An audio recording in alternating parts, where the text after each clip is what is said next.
Hello students, let's start this lecture of the physics. तर last time आपण लॅटेंट हीटची concept बघत होतो, बरोबर आहे ना? आता लॅटेंट हीट म्हणजे काय असतं? Amount of heat required to convert from one state to another state for unit mass.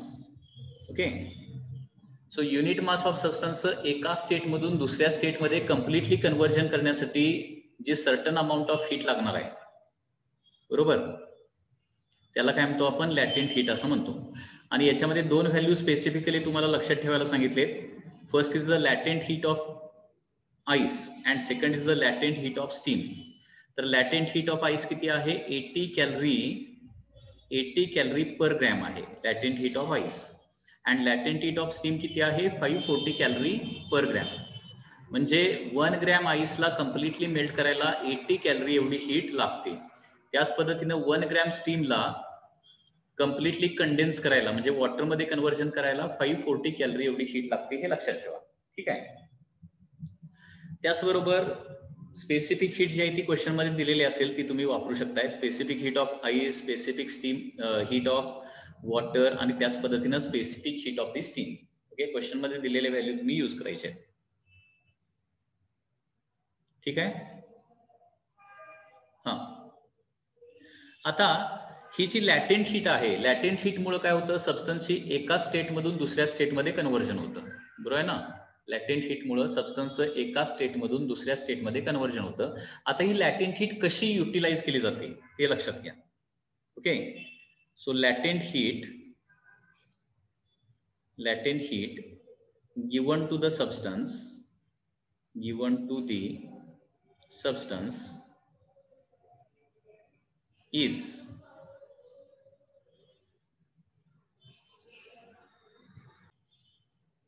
utilized in two parts. Latent heat जी आहे ती दोन पार्ट मध्ये यूज केली जाते. कुठल्या पार्ट मध्ये बघा? First is the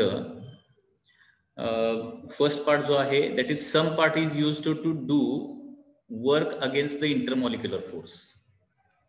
some part is utilized to do work against intermolecular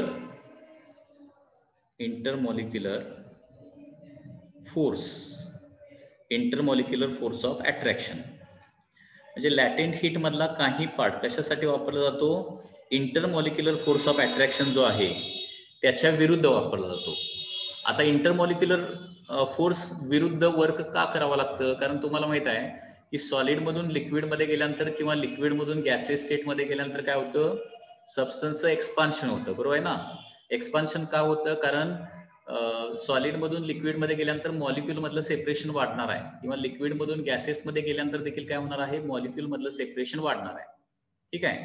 आणि हे मॉलिक्यूल मधलं सेपरेशन ज्यावेळी वाढणार आहे त्यावेळी काय करावं लागेल? इंटरमॉलिक्युलर फोर्स ऑफ अट्रॅक्शन जो आहे त्याच्या विरुद्ध काय करावं लागणार आहे? तर वर्क करावं लागणार आहे. लक्षात येत आहे?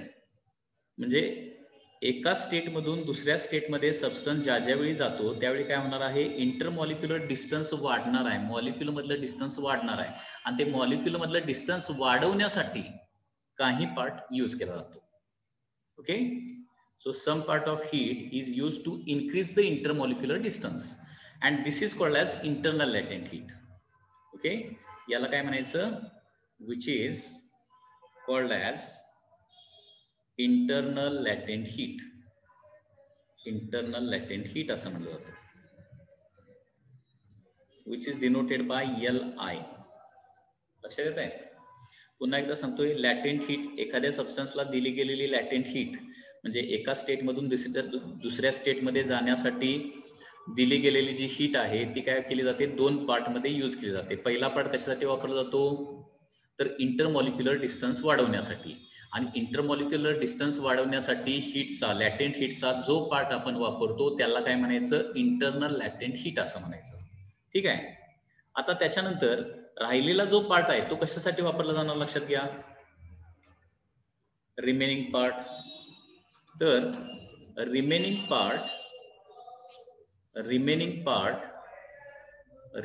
part is used for work done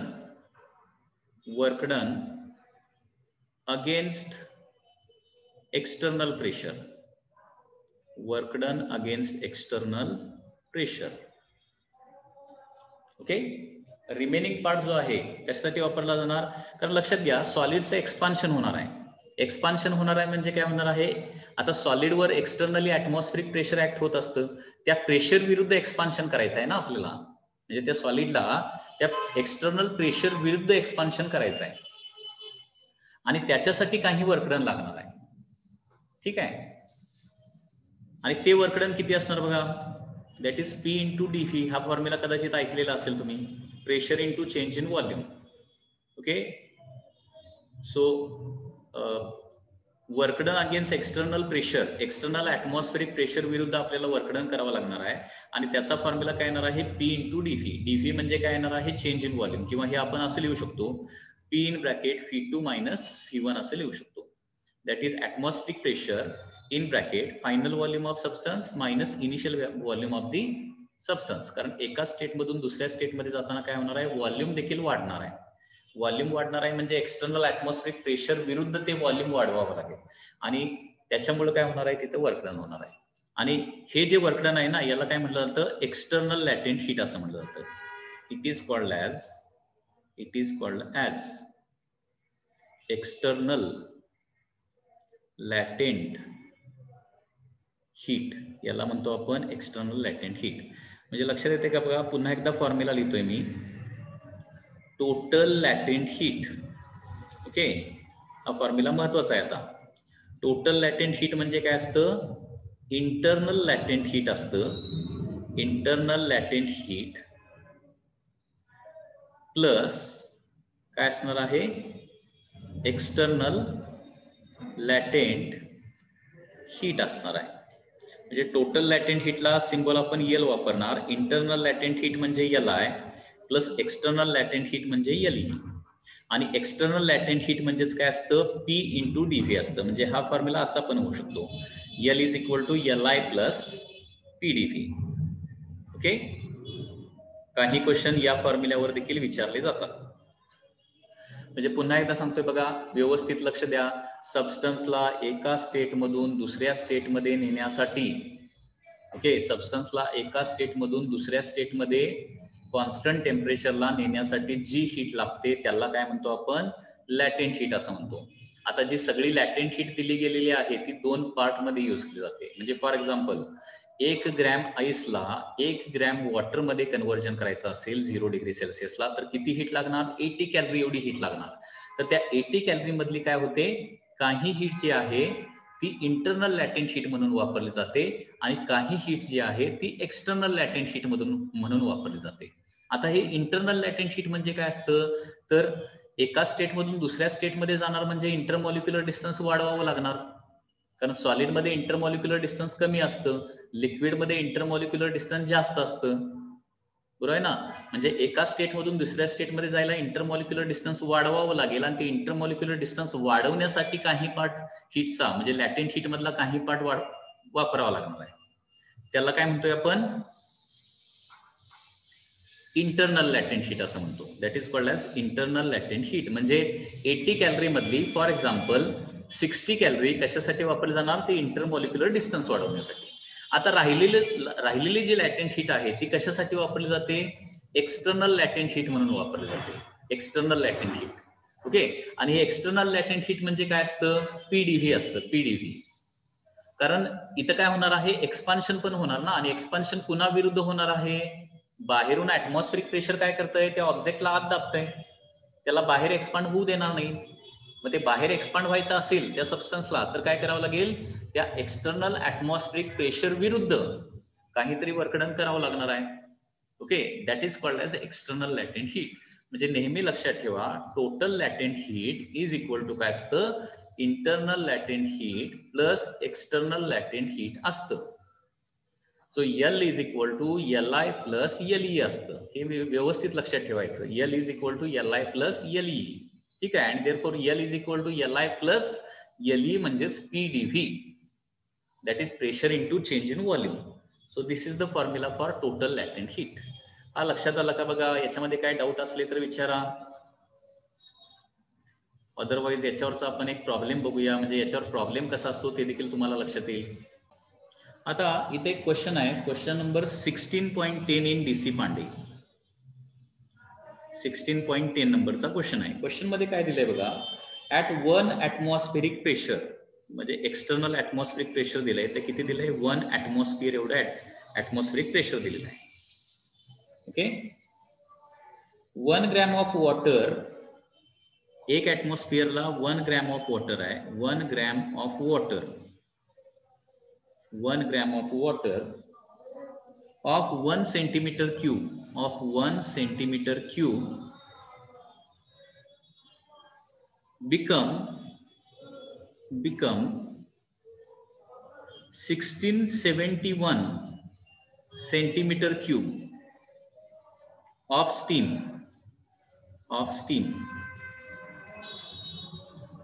when boiled.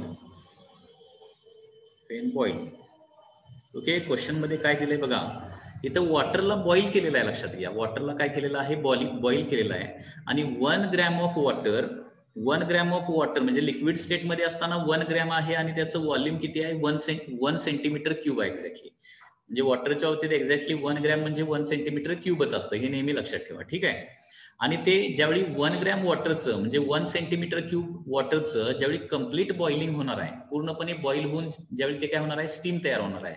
तर ती स्टीम कितीची तयार झाली आहे? 1671 सेंटीमीटर क्यूबची स्टीम तयार झाली, असं क्वेश्चन मध्ये दिलंय. ठीक आहे. The latent heat of vaporization of water. Okay, latent heat देखील दिली आहे.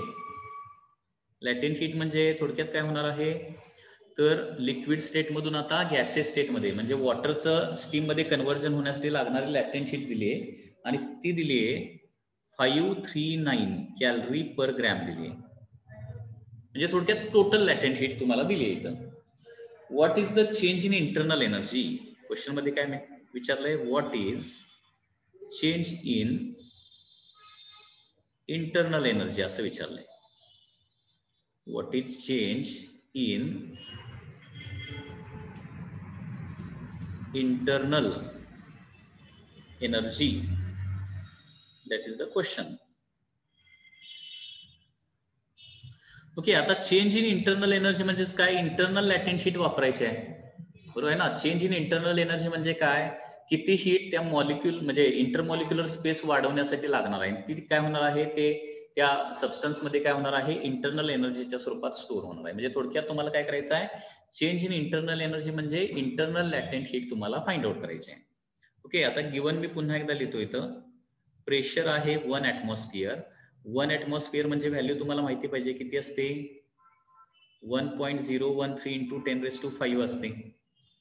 Okay, 013 into 10⁵ Newton per metre square असते 1 ॲटमॉस्फेरिक प्रेशर. इनिशियल व्हॉल्यूम किती आहे बघा? 1 सेंटीमीटर क्यूब आहे. फायनल व्हॉल्यूम किती होणार आहे? 1671 सेंटीमीटर क्यूब व्हॉल्यूम होणार आहे. ओके, याचं मीटर क्यूब मध्ये कन्व्हर्जन करायचं झालं तर 1 इंटू 10⁻⁻ किती होणार? -6 metre cube.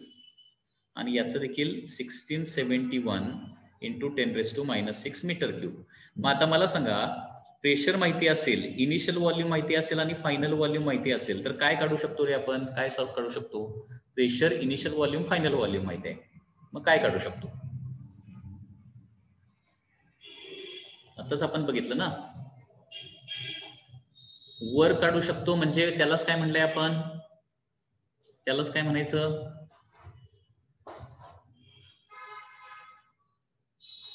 External latent heat असं म्हणायचं. आपलं जे लॅटेंट हीटचा पार्ट चालू आहे रे, ठीक आहे, external latent heat. So therefore external latent heat काढूया अगोदर. एक्सटर्नल लॅटेंट हीट म्हणजे pressure into change in volume, बरोबर आहे ना? एक्सटर्नल लॅटेंट हीट आपण काढू शकतो. प्रेशर आहे 1.013 इंटू 10⁵ आणि चेंज इन व्हॉल्यूम किती होणार बघा? डायरेक्ट मी व्हॅल्यू लिहितो. Okay, final minus initial volume म्हणजे 1671 - 1 आणि 10⁻⁻6 कॉमन येईल. म्हणजे 16 काय होणार आहे 70 इंटू 10⁻² काय होणार आहे -6 होणार. Okay, so external latent heat होणार आहे 1.013 इंटू 1670 इंटू 10⁻⁻1. कुणाला काय डाऊट असेल तर विचारा. आता हे युनिट काय येणार आहे याचं? युनिट काय येणार जरा विचार करून बघा. प्रेशरचं काय असतं? न्यूटन पर मीटर स्क्वेअर असतं ना. प्रेशरचं युनिट असतं न्यूटन पर मीटर स्क्वेअर. आणि व्हॉल्यूम म्हणजे final volume minus initial volume म्हणजे काहीतरी व्हॉल्यूमच येणार आहे मीटर क्यूब. त्याच्यामुळे metre cube divided by metre square cancel. Okay, 1 metre राहणार ना अजून इथं. मग काय राहणार ते? न्यूटन मीटर राहणार. Newton metre. न्यूटन मीटर म्हणजे जूल असतं माहिती आहे ना. या चॅप्टरमध्ये युनिट्सचं खूप इम्पॉर्टन्स आहे बघा. कारण युनिट जे आहेत ते व्यवस्थित तुम्हाला कन्व्हर्जन करता आले पाहिजेत. काय युनिट येत आहे, काय युनिट त्याचं आहे हे तुम्हाला व्यवस्थित लक्ष द्यावं लागेल. नाहीतर तुमचं आन्सर जे आहे ते 10च्या पॉवरमध्ये डेसिमल प्लेसेसमध्ये इनकरेक्ट होऊ शकतं. तर याचं युनिट येणार आहे जूल. म्हणजे ही एक्सटर्नल लॅटेंट हीट जी येणार आहे ती कशामध्ये येणार आहे? जूल मध्ये येणार आहे. ओके, याची व्हॅल्यू किती येणार बघा. 1.013 इंटू एक टोटल कॅल्क्युलेशन केल्यानंतर येतं 169.17 जूल येणार आहे. ठीक आहे. आता आपल्याला कॅल्क्युलेट काय करायचं आहे? What is change in internal energy म्हणजे इंटरनल लॅटेंट हीट आपल्याला फाइंड आउट करायची आहे. मग आता इंटरनल लॅटेंट हीट काढायची असेल तर काय करावं लागेल सांगा. आपला फॉर्म्युला काय सांगा? Total formula L is equal to Li plus LE असा फॉर्म्युला आहे. L is equal to Li plus LE असा फॉर्म्युला आहे ना. मग L दिले ना तुम्हाला, टोटल लॅटेंट हीट दिली आहे 539 दिली आहे, कॅलरी पर ग्रॅम आहे. ओके, आणि ही देखील काय येणार आहे? जूल पर ग्रॅमच येणार आहे. लक्षात घ्या, this is for gram. Joule per gram मध्येच येणार आहे. कारण का हे 1 ग्रॅम साठीच टोटल सगळं कॅल्क्युलेशन चालू आहे आपलं. ठीक आहे. आता बघा, इंटरनल लॅटेंट हीट जर काढायची असेल तर L मधून LE काय करावं लागेल? मायनस करावं लागेल. परंतु मायनस करत असताना दोन्ही युनिट सेम पाहिजेत ना. इथे टोटल L किती आहे सांगा? 539 कॅलरी आहे आणि इथं जूल आहे. एक तर हे कॅलरीचं जूल मध्ये करायला पाहिजे किंवा या जूलचं कॅलरी मध्ये कन्व्हर्जन करायला पाहिजे. ठीक आहे. मग आपण काय करूया? कॅलरी मध्येच करूया बेस्ट वे. आता जूलचं कॅलरी मध्ये कन्व्हर्जन करायला काय करायचं? 4.2 ने डिवाइड करायचं. एक कॅलरी पर ग्रॅम येणार आता external latent heat. So external latent heat येणार आहे 4.2 ने डिवाइड करतो 40.28 कॅलरी पर ग्रॅम येणार. दिस is the external latent heat. लक्षात आलं? आता इंटरनल लॅटेंट हीट कॅल्क्युलेट करूया आपण. टोटल लॅटेंट हीट काय असतं? Li प्लस LE असतं ना. अँड देअरफॉर काय होणार आहे? Internal latent heat is equal to total latent heat minus external latent heat. Total latent heat आहे 539 minus 40.28. Okay, so that is 539 minus 40.28.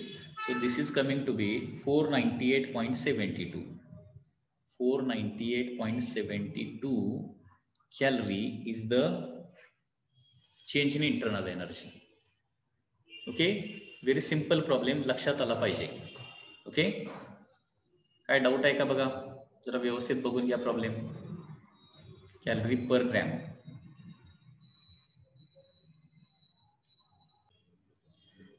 म्हणजे काही वेळेला काय असतं, फेज चेंजचा प्रॉब्लेम असेल आणि चेंज इन इंटरनल एनर्जी विचारलं तर इंटरनल लॅटेंट हीटच तुम्हाला काढायचे आहे, हे लक्षात ठेवा. ठीक आहे. म्हणजे इंटरनल किंवा एक्सटर्नल लॅटेंट हीटचा प्रॉब्लेम कधी विचारला जातो? ज्यावेळी फेज चेंज होतं त्यावेळी फक्त. म्हणजे सॉलिड टू लिक्विड किंवा लिक्विड टू गॅसेस स्टेटमध्ये जाताना.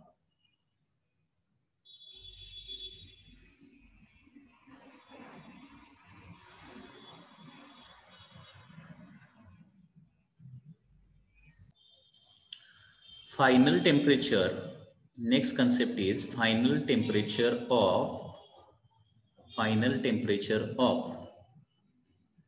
Ice and water mixture. Okay, म्हणजे सर्टन टेम्परेचरचं वॉटर आहे आणि त्याच्यामध्ये काय टाकलेलं आहे आपण, आईस टाकलेला आहे. तर फायनली त्या वॉटरचं टेम्परेचर किती होणार आहे, ओके, ते आपल्याला फाइंड आउट करायचं आहे. Final temperature of ice and water mixture. Okay, जरा व्यवस्थित लक्ष द्या. when ice of mass Mi at temperature minus Ti degree Celsius is mixed with water of mass Mw at temperature Tw. Okay, steps to calculate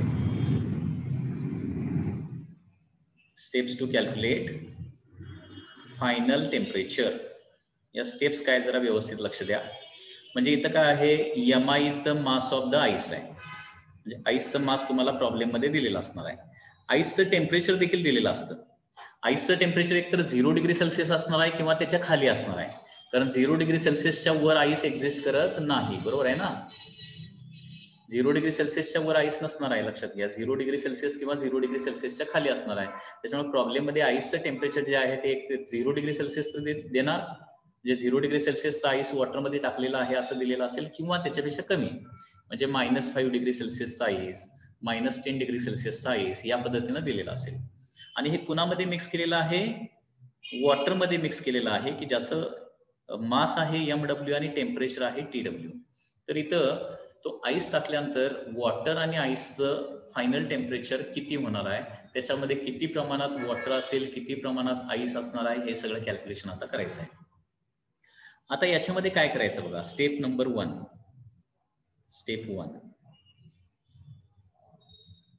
सुरुवातीला calculate करायचं आहे heat required to completely melt ice and form water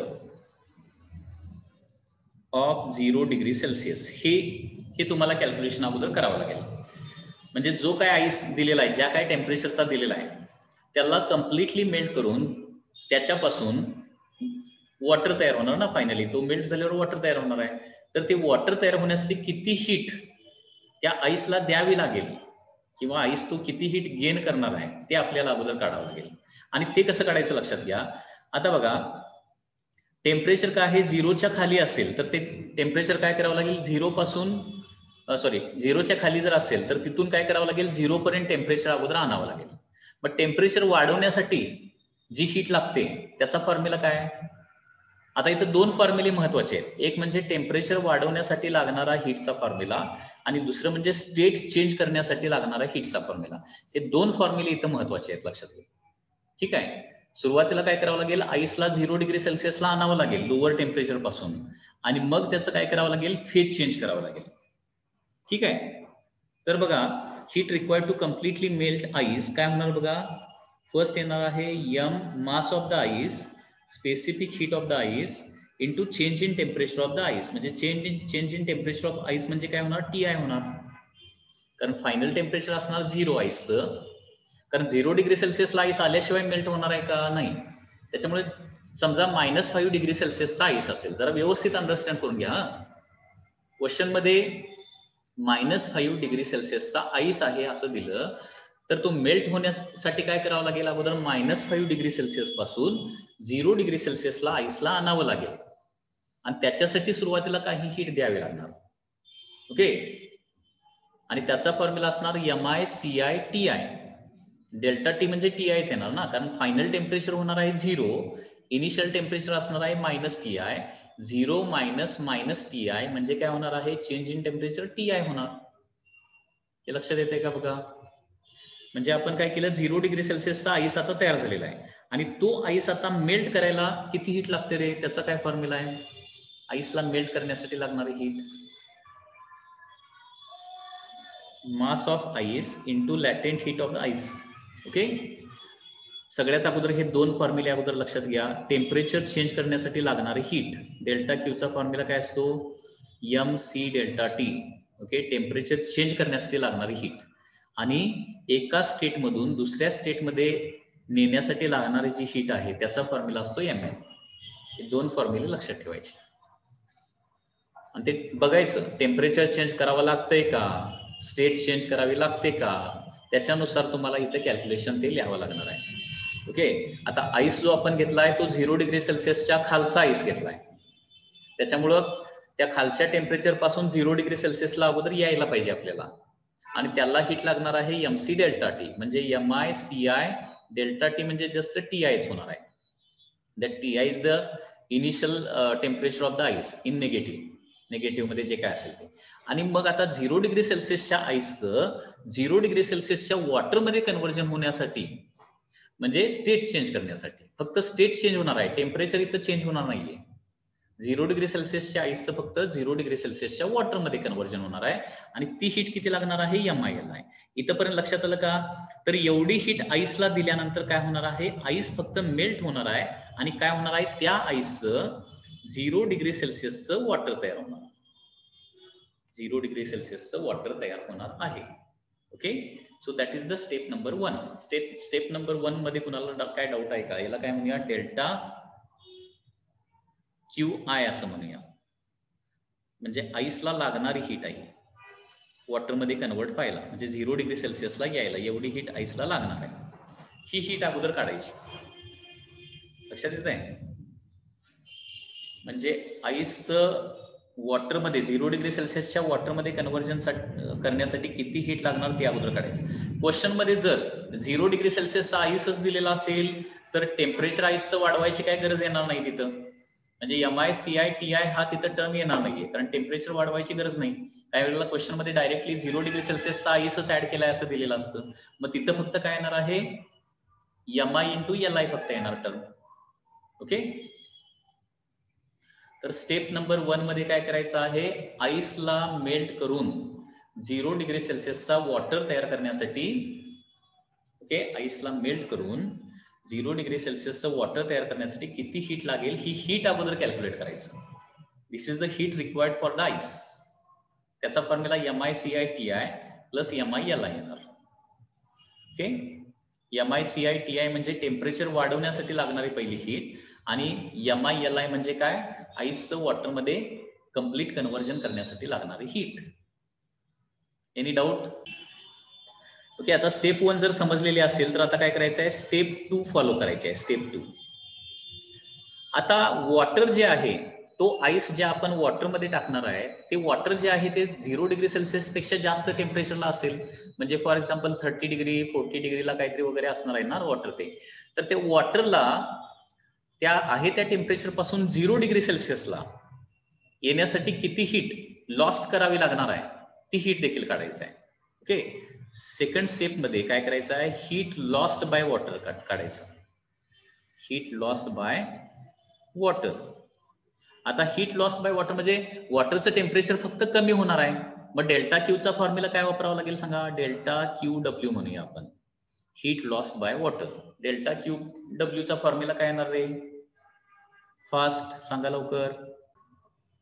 okay, so heat lost by water मध्ये येणार आहे MW CW and TW येणार ना.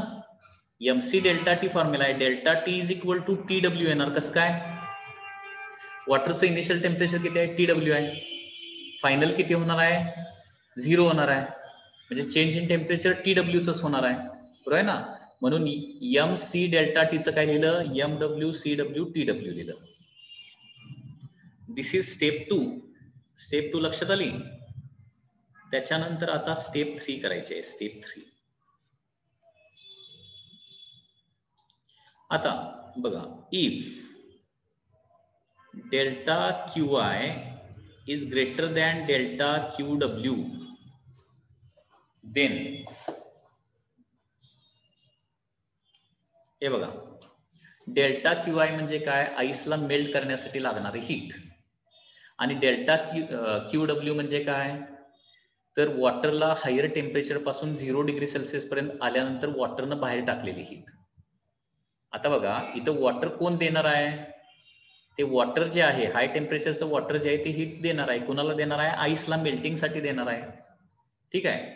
आता आईसला मेल्टिंगसाठी जास्त हीट लागत असेल, delta Q I greater than delta Q W म्हणजे काय, मेल्टिंगसाठी आईसला जर जास्त हीट लागत असेल, समजा हे दोन्ही एक्झॅक्टली इक्वल झाले, एक्झॅक्टली इक्वल झाले तर काय होईल, इक्वलची केस अगोदर बघूया. इक्वल, एक्झॅक्टली इक्वल झाले तर काय होणार आहे, जेवढी आईसला मेल्ट करण्यासाठी हीट लागणार आहे तेवढीच काय करणार आहे, वॉटर बाहेर टाकणार आहे, म्हणजे त्या आहे त्या टेम्परेचर पासून 0 डिग्री सेल्सिअसला येण्यासाठी.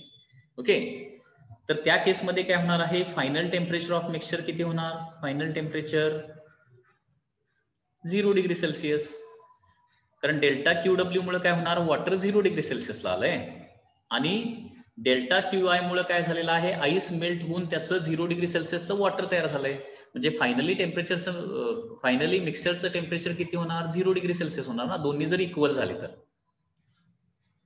दोन्ही जर इक्वल झाले, एक्झॅक्टली सेम झाले, तर final temperature of the mixture होणार आहे 0 डिग्री सेल्सिअस, आणि त्याच्यामध्ये काय असणार सांगा आता, कम्प्लिटली वॉटर असणार आहे. Okay, final temperature is 0 degree Celsius and mixture will consist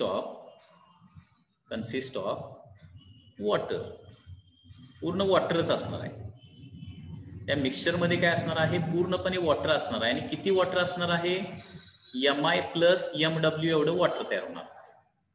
तर आईस मेल्ट झाल्यानंतर त्याचं पण वॉटर तयार होणार, आणि जे पूर्वीचं वॉटर आहे ते पण तिथं आहेच, म्हणजे Mi प्लस MW एवढं काय होणार आहे, तिथं वॉटर तयार होणार आहे. लक्षात येत आहे. So this is the delta Q I is equal to Q W झाल्यानंतर, आता हा एक्झॅक्टली एक न्यूमरिकल सॉल्व्ह केल्यानंतर तुम्हाला आणखी व्यवस्थित समजेल, तरी पण जरा व्यवस्थित अंडरस्टँड करून घेण्याचा प्रयत्न करा.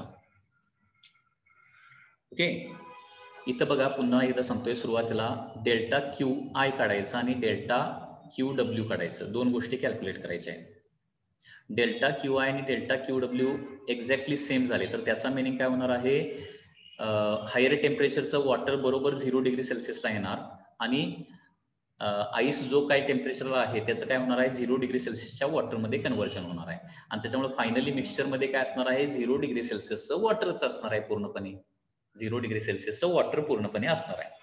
आणि ते वॉटर किती असणार आहे, Mi प्लस MW एवढ्या मासचं तिथं वॉटर तयार होणार आहे, कारण आईसचं पण वॉटरमध्ये कन्व्हर्जन होणार, आणि पूर्वीचं वॉटर जे आहे ते एकूण तेवढं वॉटर तिथं तयार होणार ना.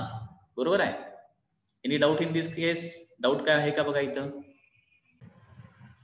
हे बघा, जर पाठीमागच्या स्टेपला मी जातो, आता स्टेप 1 मध्ये काय केलेलं आहे आपण, आईसला मेल्ट करण्यासाठी किती हीट लागेल ते कॅल्क्युलेट करावं लागलंय. बरोबर, ती हीट समजा किती आली, ती हीट समजा 500 कॅलरी आली सपोज, म्हणजे काहीतरी इथं कॅल्क्युलेशन केलं आणि फायनली ती किती आली, 500 कॅलरी आली. म्हणजे 500 कॅलरी हीट दिल्यावर काय होणार अगोदर सांगा, 500 कॅलरी हीट दिल्यावर जे काय आईस आहे तो कम्प्लिटली मेल्ट होणार, आणि मेल्ट होऊन काय तयार होणार सांगा, 0 डिग्री सेल्सिअस वॉटर तयार होणार. बरोबर, परंतु कधी त्याला 500 कॅलरी हीट मिळाली तर, 500 कॅलरी हीट मिळाली तर काय होणार आहे, आईस कम्प्लिटली मेल्ट होणार. झालं, ही झाली तुमची स्टेप 1. आता स्टेप 2 मध्ये कॅल्क्युलेशन केलं आणि ते पण सपोज किती आलं, बरोबर 500 कॅलरी आलं. म्हणजे याचा मिनिंग काय झाला, स्टेप 2 मधल्या कॅल्क्युलेशनचा मिनिंग काय, ते हायर टेम्परेचरचं वॉटर 0 डिग्री सेल्सिअसला येण्यासाठी त्या वॉटरनं किती हीट लॉस केलेली असणार आहे, बरोबर 500 कॅलरी. बरोबर ना, टेम्परेचर कमी करायचं म्हणजे त्या वॉटरमधून हीट काढून घ्यावी लागेल, वॉटरला हीट लूज करावी लागणार आहे. ती बरोबर कॅल्क्युलेशन केलं, सपोज काहीतरी इथं व्हॅल्यू दिलेल्या आहेत आणि कॅल्क्युलेशन केल्यावर 500 कॅलरी आली, तर इथं काय होणार आहे, हायर टेम्परेचर, ते वॉटर जे हायर टेम्परेचरचं जे वॉटर आहे ते हायर टेम्परेचर पासून 0 डिग्री सेल्सिअसला येण्यासाठी 500 कॅलरी हीट देणार, आणि ती हीट कोण घेणार? तिथं जो आईस आहे ना तो घेणार. त्याला पण किती लागते? बरोबर 500 कॅलरीज लागते. म्हणजे ते वॉटर हीट देणार आणि आईस हीट बरोबर तेवढीच घेणार आणि त्याच्यामुळे काय होणार आहे? आईस मेल्ट झाला आणि 0 डिग्री सेल्सिअसचं वॉटर तयार झालं, बरोबर. आणि ते हायर टेम्परेचरचं वॉटर जे आहे त्याचं पण टेम्परेचर कमी झालं आणि ते पण 0 डिग्री सेल्सिअसला चाललं ना. म्हणजे फायनली मिक्सचर मध्ये काय झालं? 0 डिग्री सेल्सिअस आईसमुळे 0 डिग्री सेल्सिअसचं वॉटर तयार झालं आणि त्या हायर टेम्परेचरच्या वॉटरचं देखील काय झालं? 0 डिग्री सेल्सिअसचं वॉटर तयार झालं. म्हणजे मिक्सचर हे 0 डिग्री सेल्सिअसच सगळं मिक्सचर असणार आहे जर दोन्ही इक्वल झालं तर. म्हणजे या दोन्ही स्टेपचं काय करायचं आहे? अगोदर कॅल्क्युलेशन करून घ्या. ओके, पहिलं डेल्टा क्यू आय किती लागणार? डेल्टा क्यू आय म्हणजे अगोदर लक्षात आलं का? डेल्टा क्यू आय म्हणजे काय? पूर्णपणे आईसला मेल्ट करण्यासाठी किती हीट आईसला लागणार बाहेरून, कुठून तरी त्याला हीट लागणार ना. ती किती हीट लागणार? 0 डिग्री सेल्सिअसच्या वॉटरमध्ये कन्व्हर्जन व्हायला, मेल्ट व्हायला, ते अगोदर काढा. त्याच्यानंतर ते आईस कुठं टाकायला लागलोय आपण? वॉटरमध्ये टाकायला लागलोय ना. ते जे वॉटर आहे ते वॉटरचं टेम्परेचर कमी कमी होणार आईसमुळं. ओके, तर ते वॉटरचं जे काही टेम्परेचर आहे त्या टेम्परेचर पासून 0 डिग्री सेल्सिअसला येण्यासाठी किती हीट ते लूज करणार, वॉटर लॉस करणार आहे, ती पण हीट काढा. या दोन हीट काढा अगोदर. या दोन हीट काढल्यानंतर पुढे आपल्याला विचार करायचा आहे इक्वल झाल्यावर काय होणार, लेस दॅन झाल्यावर काय होणार, ग्रेटर. कारण नेहमीच ते इक्वल येईल असं नाही, लक्षात घ्या. इक्वल आलं तर त्याचा मिनिंग काय होणार? आईस पण बरोबर मेल्ट झालं आणि बरोबर 0 डिग्री सेल्सिअसचं वॉटर त्याचं तयार झालं, कुणाचं? आईसचं. आणि बरोबर हायर टेम्परेचरचं वॉटर जे आहे ना त्याचं पण टेम्परेचर कमी झालं आणि ते पण 0 डिग्री सेल्सिअसला आलं, असा त्याचा मिनिंग झाला. जर दोन्ही एक्झॅक्टली इक्वल झाले तर. दोन्ही हीट एक्झॅक्टली इक्वल झाल्यावर काय होणार आहे? ते हाय टेम्परेचरचं वॉटर काय करणार आहे? हीट लूज करणार आहे आणि ते आईस तेवढीच हीट काय करणार आहे? गेन करणार आहे, बरोबर. आणि बरोबर काय होणार आहे? दोन्हीही 0 डिग्री सेल्सिअसला येणार आहे. म्हणजे final temperature of mixture 0 degree सेल्सिअसच येणार आहे आणि मिक्सचर मध्ये पूर्णपणे वॉटरच असणार आहे. आणि एकूण वॉटर किती असणार आहे? मास ऑफ आईस जे सुरुवातीला होतं ते त्याचं एक वॉटर. आणि कारण 5 ग्रॅम आईस मेल्ट झाल्यावर काय होणार? 5 ग्रॅम वॉटरच तयार होणार ना, का 10 ग्रॅम वॉटर तयार होणार आहे? मास तेवढंच राहतं, मास तर चेंज होत नाही. आणि ज्या वॉटरमध्ये तो आईस टाकलाय त्या वॉटरचं मास तर ऍज इट इज असणारच आहे. म्हणजे एकूण मास ऑफ वॉटर तिथं किती तयार होणार आहे? MI प्लस MW तयार होणार आहे. ओके, इथंपर्यंतचा पार्ट लक्षात येतोय का बघा? कळालं का बघा?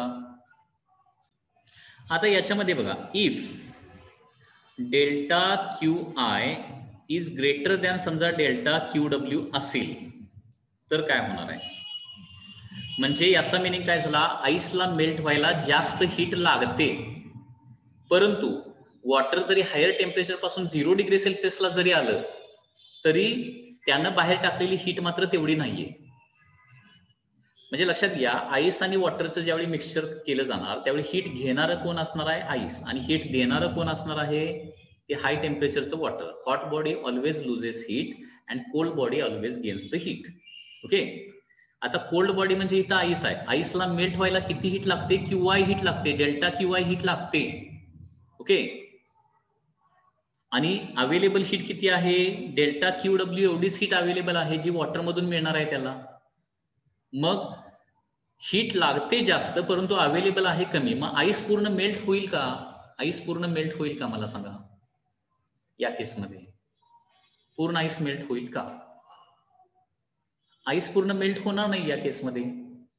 ओके, आणि म्हणजे काय असणार आहे तिथं? मग आईस, थोडा आईस असणार आहे, कारण पूर्णपणे आईस तर मेल्ट होणार नाही.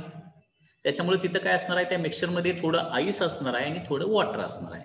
ओके, सो देअरफॉर काय होणार आहे इथं? मिक्सचर आणि इथं फायनल टेम्परेचर काय येणार? Final temperature is 0 degree Celsius. 0 degree Celsius final temperature इथं मिक्सचरचं येणार 0 डिग्री सेल्सिअस. पुन्हा एकदा 0च येणार आहे. ओके, कारण आईस तर मेल्ट झालेलं नाही, आईस तर आहे तसा राहणार. आणि आईस किती डिग्री सेल्सिअसला आहे? 0 डिग्री सेल्सिअसला आहे, बरोबर आहे ना. त्याच्यामुळे इथं 0 डिग्री सेल्सिअसचा आईस राहणार आहे आणि त्याच्यामध्ये आईस अजून कम्प्लिटली मेल्ट झालेलं नाही. त्याच्यामुळे mixture will consist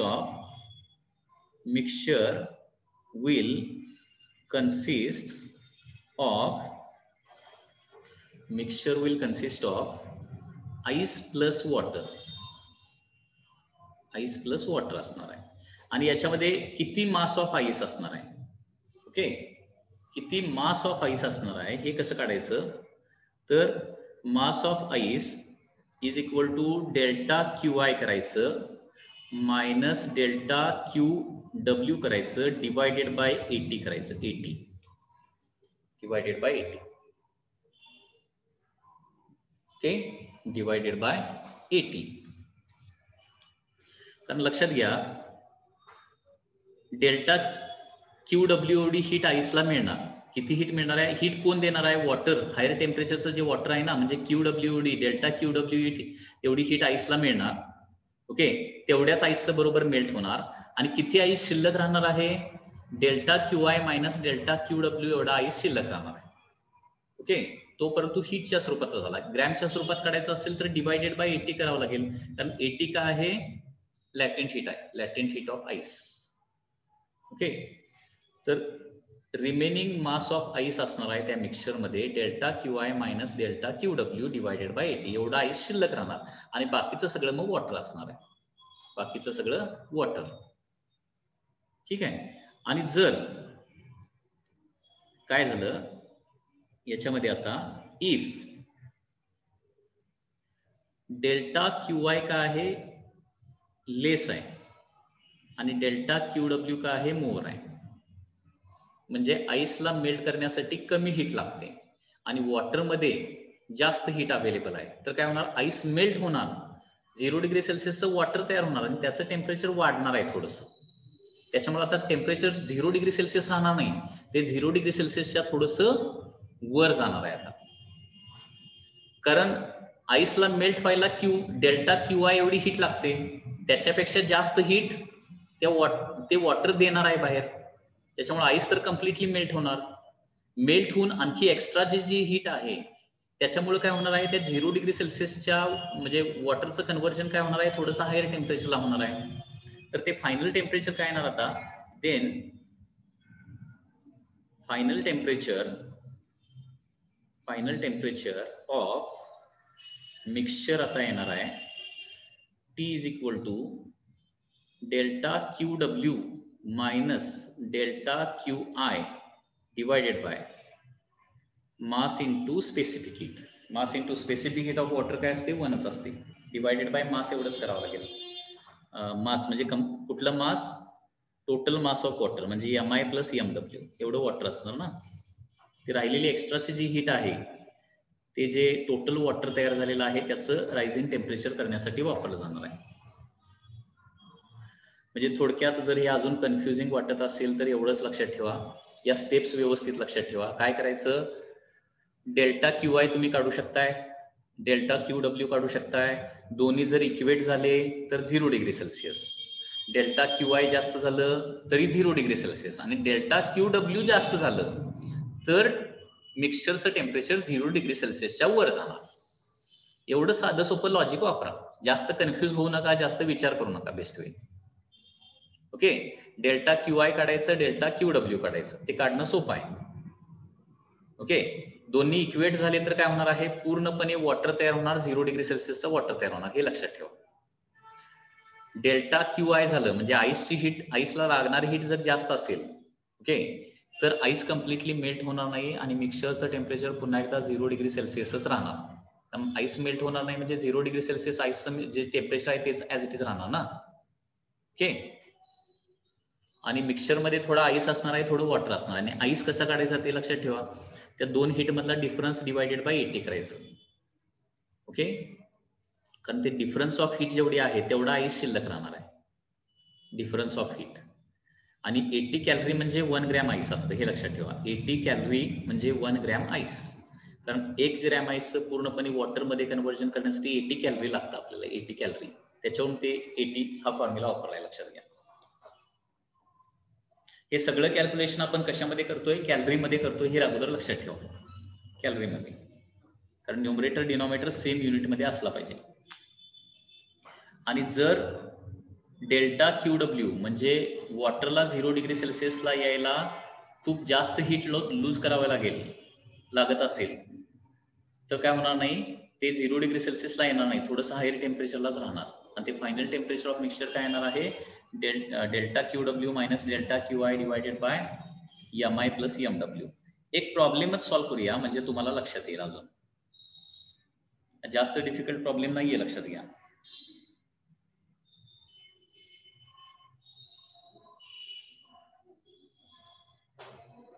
okay, just one problem.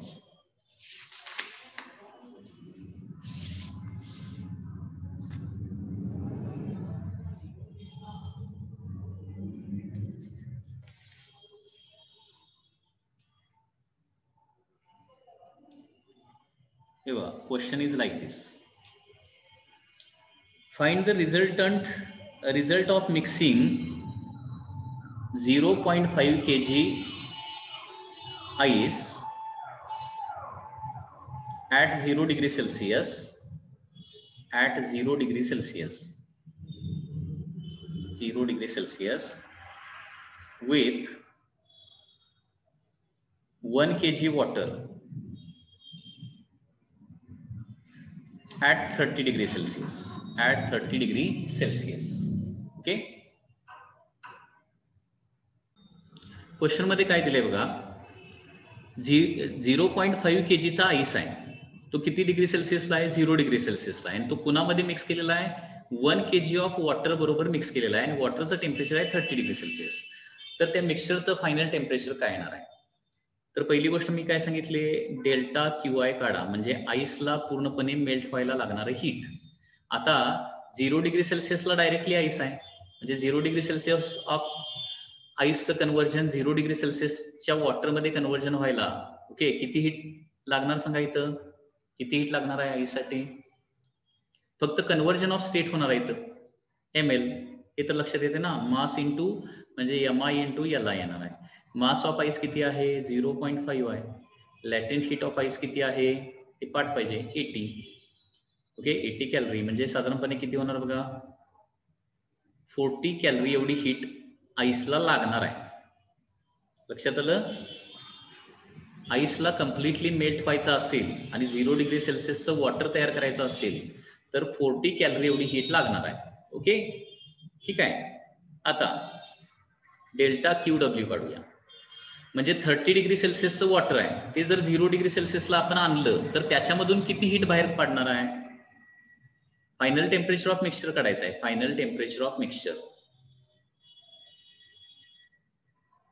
ठीक आहे, बघा आता 30 डिग्री सेल्सिअस वॉटरचं 0 डिग्री सेल्सिअसच्या वॉटरमध्ये समजा आपल्याला कन्वर्ट केलं तर किती हीट त्याच्यामधून बाहेर काढून घ्यावे लागणार, बाहेर पडणार आहे ते आपण काढूया. ते कसं काढायचं, MC डेल्टा T करायचं ना, MW CW and delta TW. हे बघा, मास ऑफ वॉटर किती आहे, 1 किलोग्राम आहे. स्पेसिफिक हीट ऑफ वॉटर किती, 1. आणि चेंज इन टेम्परेचर किती होणार आहे, 30 to 0 होणार, म्हणजे 30 is the change in temperature, म्हणजे 30 कॅलरी. म्हणजे वॉटर 30 डिग्री पासून 0 डिग्री सेल्सिअसला आलं तर ते जास्तीत जास्त हीट किती बाहेर टाकू शकतं, 30 कॅलरी. त्याच्यापेक्षा जास्त हीट बाहेर टाकू शकत नाही. मी काय सांगतोय लक्षात येत आहे. आणि आईसला इथं पूर्ण मेल्ट करायचं असेल तर 40 कॅलरी एवढी हीट लागणार. मग आईस मेल्ट होईल का, आईस मेल्ट होईल का, नाही होणार मेल्ट, बरोबर आहे ना. म्हणजे वॉटरनं सगळी हीट जी आहे ती आईसला दिली, त्याच्यामध्ये असणारी सगळी हीट म्हणजे 30 डिग्री पासून 0 डिग्री सेल्सिअसला येण्यासाठी बाहेर पडणार जी सगळी हीट आहे ती आईसला दिली. तर आईसला तेवढी हीट सफिशियंट नाहीये कम्प्लीट मेल्ट व्हायला, कारण कम्प्लीट मेल्ट व्हायला 40 कॅलरी लागते आणि वॉटर किती देऊ शकतो, जास्तीत जास्त 30 कॅलरी. म्हणजे आईसचं कम्प्लीट मेल्टिंग होणारच नाहीये. आणि त्याच्यामुळे काय होणार आहे, here temperature of mixture, ice किती म्हणजे आईस थोडा तिथे शिल्लक राहणार ना, म्हणजे त्या कम्प्लीट मिक्सचर मध्ये काय असणार आहे, थोडं आईस आणि थोडं वॉटर असणार आहे. सो टेम्परेचर ऑफ मिक्सचर होणार आहे, टेम्परेचर ऑफ मिक्सचर होणार आहे किती होणार आहे, 0 degree Celsius. That is the answer. मिक्सचरचं टेम्परेचर 0 डिग्री सेल्सिअस होणार, हे लक्षात घ्या. आता याच्यामध्ये समजा असं परत विचारलं की याच्यामध्ये किती आईस असेल आणि किती वॉटर असेल. आता बघा, आईसला मेल्ट व्हायला लागते 40 कॅलरी आणि वॉटर जो आहे तो किती हीट देऊ शकतो, 30 कॅलरी देऊ शकतो. म्हणजे 40 कॅलरी मधलं 30 कॅलरी आपल्याला मायनस करावं लागेल. ओके, म्हणजे 30 कॅलरी मायनस करावं लागेल, म्हणजे 10 कॅलरीचा आईस तिथं शिल्लक राहणार आहे. ओके, पूर्ण आईस मेल्ट व्हायला 40 कॅलरी पाहिजे, त्याच्यात 30 कॅलरीच आपण दिली. तेव्हा 40 कॅलरी लागते, 40 कॅलरी दिली तर पूर्ण आईस मेल्ट होणार. 40 कॅलरी लागते, 30 कॅलरी दिली तर 30 कॅलरीचा आईस मेल्ट होणार आणि फक्त 10 कॅलरीचा आईस शिल्लक राहणार. बरोबर आहे ना, 10 कॅलरीचा आईस शिल्लक राहणार. 10 कॅलरीचा आईस म्हणजे किती, तर 10/80 करायचं, कारण 1 ग्रॅम आईस म्हणजे 80 कॅलरी असं साधारणपणे लॉजिक आपण वापरू शकतो.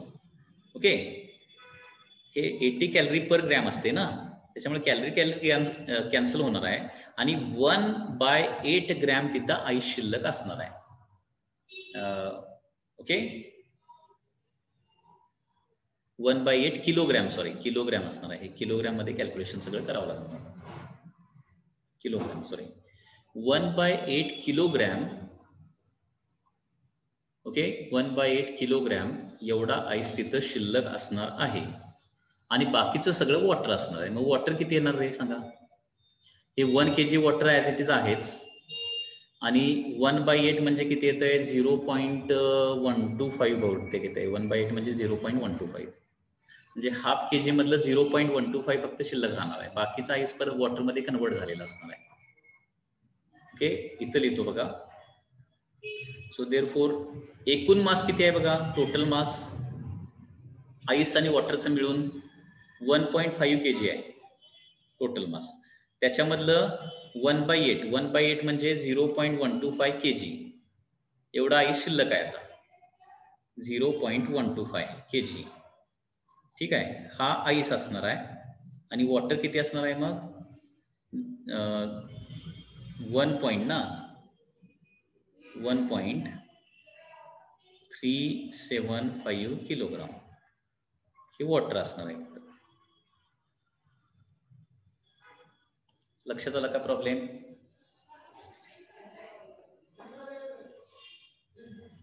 0.125 kg आईस राहणार म्हणजे 1/8 kg. ओके,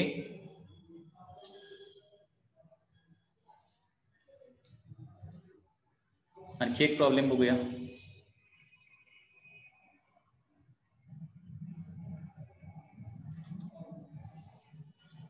म्हणजे थोडक्यात काय करायचं, डेल्टा QI काढायचं, डेल्टा QW काढायचं. डेल्टा QI म्हणजे आईसला पूर्ण मेल्ट व्हायला लागणारी हीट. ओके, तेवढी हीट वॉटर जर देऊ शकत असेल तर आईस मेल्ट होणार आहे आणि तेवढी हीट वॉटर देऊ शकत नसेल तर ते मेल्ट होणार नाही. ठीक आहे, आणि जेवढी हीट मेल्ट करायला लागते त्याच्यापेक्षा जास्त हीट जर वॉटर देऊ शकत असेल, जास्त हीट वॉटर देऊ शकत असेल तर त्या आईसला परत काय करणार आहे, ते वॉटरमध्ये मेल्ट करून त्याचं टेम्परेचर आणि परत वाढवणार आहे, म्हणजे टेम्परेचर 0च्या वर जाणार. लक्षात आलं ना मी काय सांगतोय. म्हणजे या 3 कंडिशन लक्षात ठेवा. Delta QI is equal to delta QW झालं तर बरोबर पूर्ण मेल्टिंग झालेलं असणार आहे. Delta QI is greater than delta QW झालं तर काय होणार आहे, थोडासा आईस शिल्लक राहणार आहे. म्हणजे डिफरन्स डिवायडेड बाय 80 करायचं. फक्त किती आईस शिल्लक राहणार कसं काढायचं ते सोपं आहे. त्या 2 हीट मधला डिफरन्स डिवायडेड बाय 80 करायचं. ठीक आहे, आणि जर डेल्टा QW जास्त असेल तर फायनल टेम्परेचर 0च्या वर जाणार, 0च्या वर. आणि 0च्या वर किती जाणार कसं काढायचं, पुन्हा एकदा त्या हीट मधला difference divided by total mass करायचं, that is the temperature.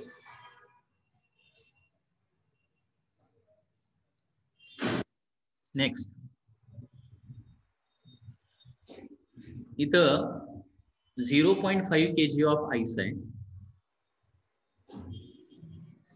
0.5 kg of ice आहे and it is at 0 degree Celsius, 0 degree Celsius, and it is mixed with 2 kg of water at 25 degree Celsius, 25 degree Celsius. काय बघा, आता 0 degree सेल्सिअसचा ice आहे म्हणजे त्याला melt करायला लागणार heat म्हणजे M × L. Okay, just solve करून बघा जरा.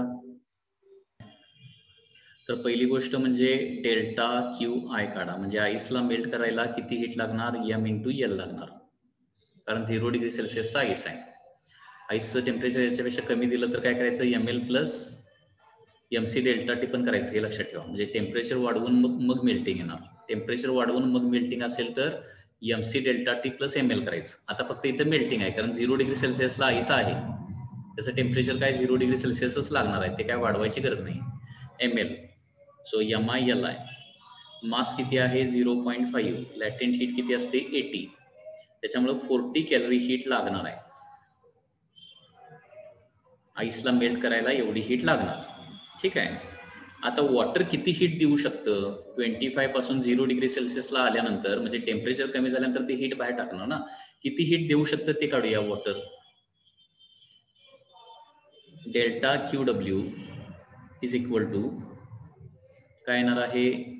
M C delta T. Mass आहे 2 kg, स्पेसिफिक हीट आहे 1, आणि चेंज इन टेम्परेचर होणार आहे त्याचं 25 पासून 0 मध्ये, म्हणजे 25 येणार. म्हणजे येणार आहे 50 कॅलरी. म्हणजे वॉटर जे आहे ते काय करू शकतं? आता 50 कॅलरी हीट देऊ शकतं, आणि आईसला मेल्ट व्हायला 40 कॅलरीज पाहिजे. मग आता काय होणार सांगा? आईस पूर्ण मेल्ट होणार आणि त्याचं टेम्परेचर थोडंसं वर वाढणार आहे. ते 0च्या वर जाणार, म्हणजे फायनल टेम्परेचर 0 येणार नाही आता. ठीक आहे. And therefore temperature of mixture मग कसं काढायचं? Final temperature is equal to याचा डिफरन्स काढायचा. डिफरन्स किती? 10 डिवायडेड बाय काय करायचं? दोघांच्या मासची ऍडिशन करायची, दॅट इज 2.5. 10 डिवायडेड बाय 2.5 म्हणजे येणार आहे 4 degree Celsius. Correct. Okay. So 4 degree Celsius हे फायनल टेम्परेचर येणार आहे, आणि त्याच्यामध्ये सगळं वॉटरच असणार आहे. 4 डिग्री सेल्सिअसचं वॉटर, 4 डिग्री सेल्सिअस 2.5 kgचं वॉटर असणार आहे तिथं. लक्षात आलं? 4 डिग्री सेल्सिअस आणि 2.5 किलोग्रामचं वॉटर असणार आहे. इथं तो याचा फॉर्म्युला पाठीमागे दिलेला फायनल टेम्परेचरचा फॉर्म्युला वापरायचा नाही. म्हणजे कुठला M1 C1 T1 plus M2 C2 T2 divided by M1 plus M2 plus M3 वगैरे असला काय फॉर्म्युला इथं वापरायचा नाही. म्हणजे लॅटेंट हीटचे जे प्रॉब्लेम आहेत ते या पद्धतीनं सोडवावे लागणार आहे. जर असं प्रॅक्टिस केलं तर ते लक्षात राहतंय. एक स्टेप लक्षात ठेवा आहे त्या व्यवस्थित, म्हणजे काय प्रॉब्लेम येत नाही. डेल्टा क्यू आय काढायचं, डेल्टा क्यू डब्ल्यू काढायचं आणि चेक करायचं, सॉल्व्ह करायचं. ओके. लेस देन आहे का, इक्वल टू आहे का, ग्रेटर देन आहे, त्याचं काय फॉर्म्युला आहे एवढं जरा व्यवस्थित लक्षात ठेवा.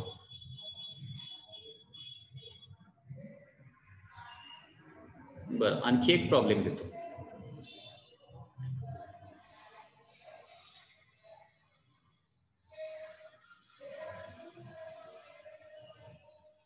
One more problem. 1 kg of ice,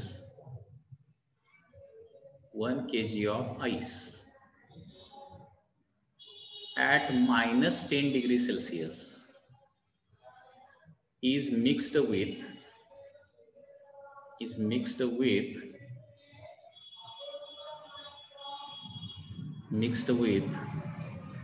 1.5 kg of water at 30 degree Celsius. तर फायनल टेम्परेचर किती असेल आणि त्या मिक्सचर मध्ये काय काय असेल हे फाइंड आउट करायचं. सॉल्व दिस. इथं आणखी एक गोष्ट लागणार आहे. स्पेसिफिक हीट ऑफ आईस किती असते? तर स्पेसिफिक हीट ऑफ आईस घ्या 0.5 calorie per gram per degree Celsius किंवा kilo calorie per KG per degree Celsius. Okay. 0.5 half value फक्त लक्षात ठेवा, बाकीची काय गरज नाही. 0.5. हा, आता इथं काय होणार बघा. 1 kg आईसचं -10 डिग्री सेल्सिअस पासून 0 डिग्री सेल्सिअसला अगोदर आणायला पाहिजे आणि मग मेल्ट करायला पाहिजे. म्हणजे डेल्टा क्यू आयचा फॉर्म्युला काय होणार? MI delta TI plus MILI. म्हणजे इथं काय होणार? अगोदर आईसचं टेम्परेचर 0 डिग्री सेल्सिअसला न्यायला पाहिजे, म्हणजे टेम्परेचर वाढवायला पाहिजे अगोदर. टेम्परेचर वाढवायचं म्हणजे MC डेल्टा T अगोदर येणार आणि मग मेल्ट करावं लागेल, म्हणजे ML येणार आहे. ओके, मास ऑफ आईस किती आहे 1 kg आहे. त्याची स्पेसिफिक हीट किती असते 0.5. टेम्परेचर -10 पासून 0 पर्यंत न्यायला पाहिजे, म्हणजे 10 डिग्रीचा टेम्परेचर डिफरन्स अगोदर करायला पाहिजे आणि मग 1 × 80 मेल्ट करायला. म्हणजे हे किती लागणार बघा 5 + 80 बरोबर आहे ना. 5 + 80 म्हणजे 85 कॅलरी हीट आईसला लागणार आहे. तर ते आईस कम्प्लीट मेल्ट होणार आणि 0 डिग्री सेल्सिअसचं वॉटर तयार होणार. ओके, हे बरोबर आलंय का बघा. त्याच्यानंतर वॉटर समजा 30 डिग्री पासून 0 डिग्री सेल्सिअसला आणायचं झालं तर ते किती हीट देऊ शकतं, तर ते काढूया. म्हणजे आता टेम्परेचर चेंजच आहे, फक्त टेम्परेचर चेंज असेल तर हीटचा formula MW CW ΔT TW. Mass of water आहे 1.5, स्पेसिफिक हीट काय 1 असते आणि चेंज इन टेम्परेचर आपण 30 न करणार आहे. सो हे येणार आहे 45 कॅलरी. ओके, 45 कॅलरीज येणार ना. म्हणजे याचा मिनिंग काय होणार आहे, आईसला कम्प्लीट मेल्ट व्हायला 85 कॅलरी हीट लागते आणि तेवढी हीट तर इथं अवेलेबल नाहीये. ओके, त्याच्यामुळे काय होणार आहे, इथं आईसचं जे टेम्परेचर होणार आहे ते 0 डिग्री सेल्सिअस होणार. म्हणजे मिक्सचरचं टेम्परेचर काय होणार आहे 0 डिग्री सेल्सिअस होणार आहे. आता मिक्सचरचं टेम्परेचर, आता याच्या पुढची तुम्हाला एक गोष्ट सांगतो, काय समजतंय का जरा बघा, ते नेक्स्ट कॉम्प्लिकेटेड प्रॉब्लेम मध्ये येऊ शकते. जर हे डेल्टा QW जर MICI/TI म्हणजे या 5 पेक्षा हे 45 जे आहे ते कमी आणि हे जर काय झालं असतं 55 आलं असतं ना, तर आईस फक्त -10 पासून एक -2-3 डिग्री सेल्सिअस पर्यंतच गेला असता. ओके, आणि म्हणजे काय होणार आहे, वॉटर जे आहे ते 0 डिग्री सेल्सिअसला येणार आणि आईस अजिबात मेल्ट झालेला नसणार. आईस अजिबात मेल्ट झालेला नसणार आहे तिथं, असं होऊ शकते, लक्षात घ्या. ते जरा कॉम्प्लिकेटेड आहे, ते नंतर सांगतो. बरं, इथंपर्यंत अगोदर लक्षात आलं का बघा, आईसला पूर्ण मेल्ट व्हायचं असेल तर 85 कॅलरी लागणार आहे. वॉटर कडून हीट मिळू शकते 45 कॅलरी, म्हणजे आईस कम्प्लिटली मेल्ट होणार नाही. इथं तर बरोबर आहे ना.